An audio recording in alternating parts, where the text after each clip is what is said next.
Oh, hey, what's up? Psych. No one's here. 'Cause you're blocked. Message, but it's lost in the void. Guess you dropped something I finally destroyed. No receipts, no trace, no digital noise. You're blocked, you're blocked.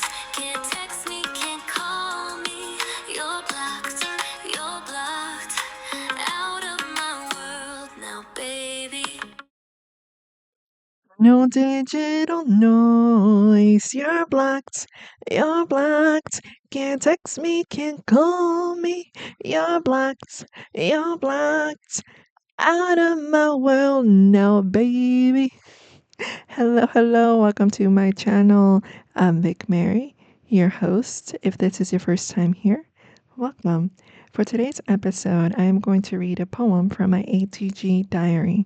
If you guys want to follow along, go ahead and go to accessibletravelguides.org. Once you are here, scroll to the other side of the map. This is where I keep my poems.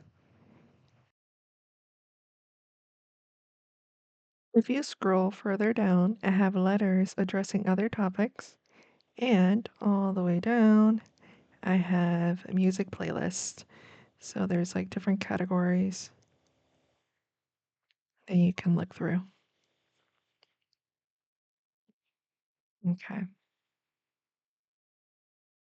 me just scroll all the way back up. Okay. So if you see one of these little locks, it just means that I'm going to release it at a later date. Also, I suggest you read these poems in order. So it'll go when he was a boy, when she was a girl, boy meets girl.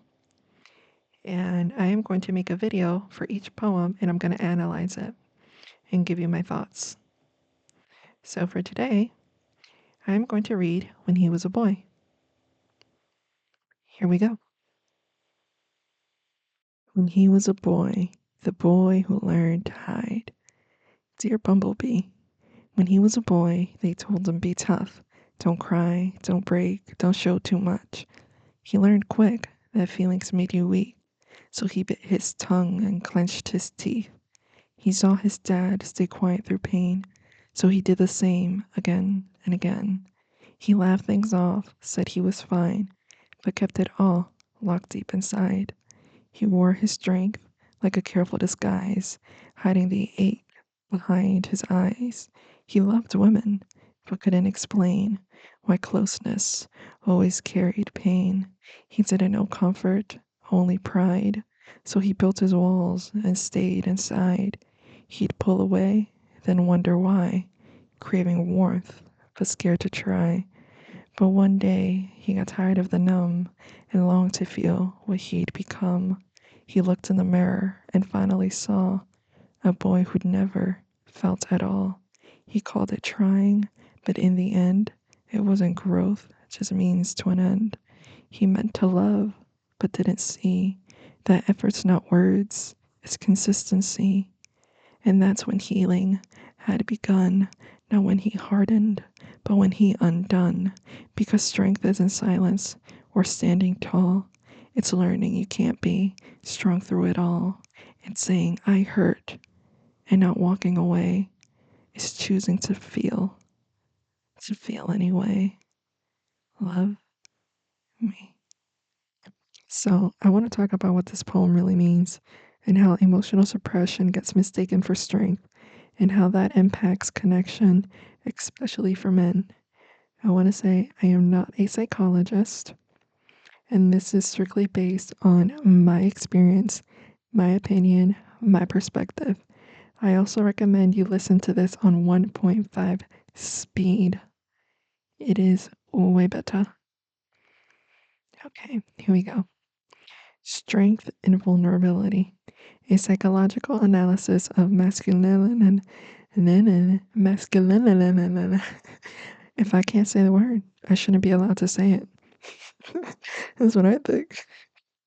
Strength and vulnerability. A psychological analysis of masculinity and connection. The capacity for full. Come back to me. Da-da-da-da-da. Because I can't fucking read. And if I do, my mama will say, did you ever go to school and learn to read down by the bay, down by the bay, when the oceans go down to my home? I dare not go.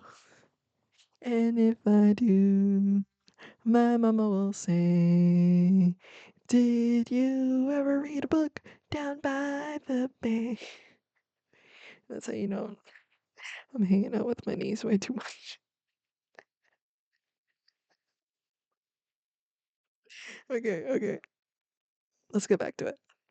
The capacity for vulnerability is often misinterpreted as weakness, particularly among men raised in environments that equate emotional expression with fragility. Yet, from a psychological standpoint, vulnerability is one of the most sophisticated forms of emotional strength. It represents the willingness to acknowledge uncertainty, express need, and invite connection, actions that require high levels of self awareness and emotional regulation.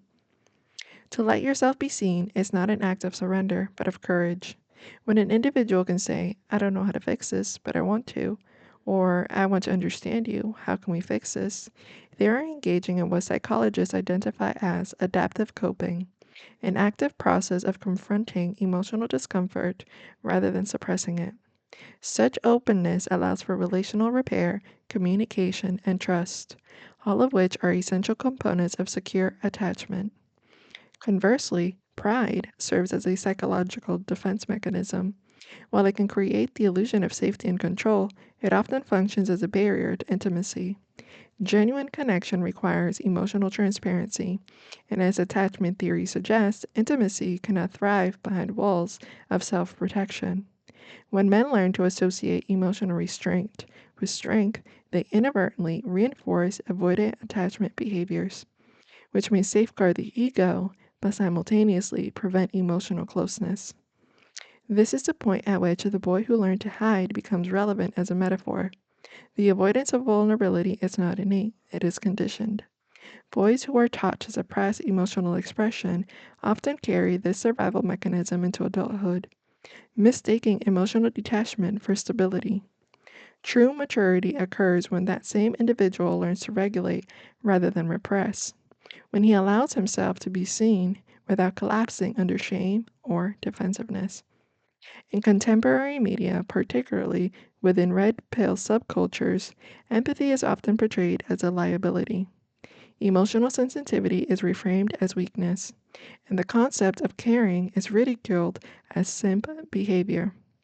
This ideology weaponizes male's insecurity, convincing men that emotional disconnection is empowerment.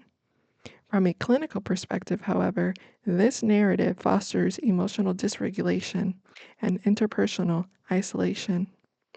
The very behaviors marketed as strength, such as stoicism, dominance, and control, often perpetuate chronic loneliness and unfulfilled relational needs. Such rhetoric also reflects a broader monetization of pain. Many digital creators profit from men's emotional wounds, using outrage as engagement currency.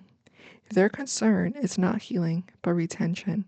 The same dynamic appears on the opposite end of the spectrum, where certain creators capitalize on women's anger and resentment.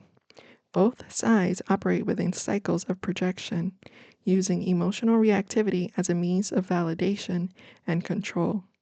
Psychologically, this reflects co-rumination, the repeated fixation of emotional pain without movement toward resolution, which deepens the stress rather than alleviates it. Healthy intimacy requires humility. Women in most relational contexts are not asking for perfection, they're asking to be heard. What men often interpret as nagging or conflict is frequently a woman's attempt to communicate unmet emotional needs. This misinterpretation is grounded in gendered communication gaps, where men tend to prioritize problem solving while women prioritize emotional acknowledgement. Listening not for rebuttal but for understanding is an indicator of high emotional intelligence. It demonstrates empathy, perspective taking, and regulation of defensiveness. By contrast, using silence as a means to test affection or to assert control is not strength, but emotional manipulation. It triggers anxiety, fosters insecurity, and damages trust. This passive aggressive strategy aligns with avoidant protest behavior, where withdrawal is used to elicit emotional pursuit. Over time, it corrodes intimacy and replaces genuine connection with power dynamics. Many men oscillate between two emotional extremes, suppression or emotional flooding. They either internalize everything to maintain composure or release their emotions impulsively when overwhelmed. Both are forms of dysregulation. The goal psychologically is balance, to experience emotion without being consumed by it, and to express emotion without weaponizing it. This equilibrium, known as emotional coherence, reflects true maturity. When that balance is absent, relationships deteriorate. A woman with self respect will disengage entirely. A woman acting from resentment may retaliate or betray. A woman who suppresses her own needs will remain, but emotionally withdraw, often losing desire and trust. In every case, disconnection follows when emotional safety disappears.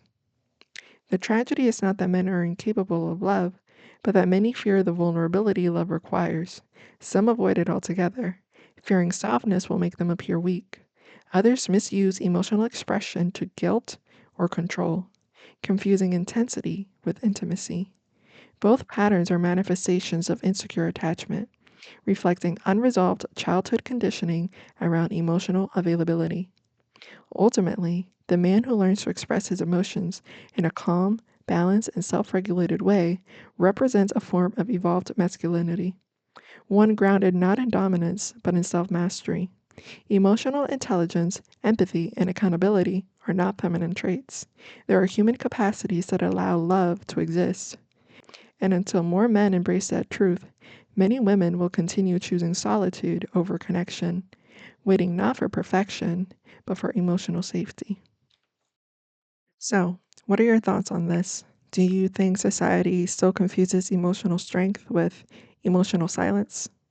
Do you know how to tell the difference when someone's being emotionally manipulative versus when they're just setting a boundary? Drop your thoughts in the comments down below, and I'd love to hear your take. Until next time, Bumblebee. Bye. Knocking on my inbox, but the door won't swing.